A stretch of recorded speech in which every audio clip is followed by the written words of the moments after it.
Congo, they should be really proud what they do in ground. അതെ, DR കോങ്ക് England തമ്മിലുള്ള മത്സരം 2-1 England ജയിച്ചു. Round 32 അങ്ങനെ ഇംഗ്ലണ്ട് പ്രീ ക്വാർട്ടർ കിടന്നു. പക്ഷേ ചരിത്ര നിമിഷം DR കോങ്കയ്ക്ക്.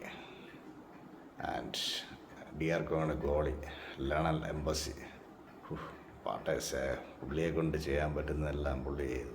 എന്ത് സേവ്, എത്ര ബ്രില്യൻ്റ് സേവ്. പുള്ളി കൈകൊണ്ട് കാലുകൊണ്ട് ചെയ്യാൻ പറ്റുന്നതെല്ലാം ചെയ്തു. ആൻഡ് 11 വരെ 7-ാം മിനിറ്റിൽ DR കോങ് ഒരു ഗോൾ നേടി. 77 മിനിറ്റ് വരെ ആ ഗോളിനെ പ്രതിരോധിച്ച ആ 11 കളിക്കാരും.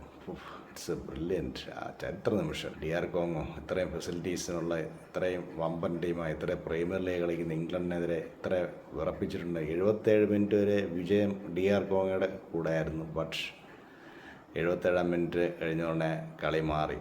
ദിറ്റ്സ് ഇംഗ്ലണ്ടിലെ real striker, the star of England, Harry Kane, captain of England, അങ്ങനെ 2 ഗോൾ നേടി. അതോടെ കളി മാറി. റാഷ്ഫോർഡിന് പകരം Anthony Gordon, Barcelona new player ഇറങ്ങി. പുള്ളിയുടെ കാലിൽ നിന്നുള്ള 2 അസിസ്റ്റിനാണ് the striker of England and the captain of England Harry Kane, the real fighter, 2 goal നേടിയത്. ആ 2ഉം ആൻ്റണി ഗോർഡൻ്റെ അസിസ്റ്റാണ്. അങ്ങനെ വേൾഡ് കപ്പിൽ 5 ഗോൾ നേട്ടവുമായി ഹാരി കെയ്ൻ ഗോൾഡൻ ബൂട്ടിൻ്റെ ഇതിൽ വന്നിരിക്കുകയാണ്. പക്ഷേ 70 മിനിറ്റ് പ്രതിരോധിച്ച DR കോങ്ങയുടെ പ്രതിരോധം പൊട്ടി. അങ്ങനെ 2 ഗോൾ നേടി ഇംഗ്ലണ്ട് വിജയിച്ചു.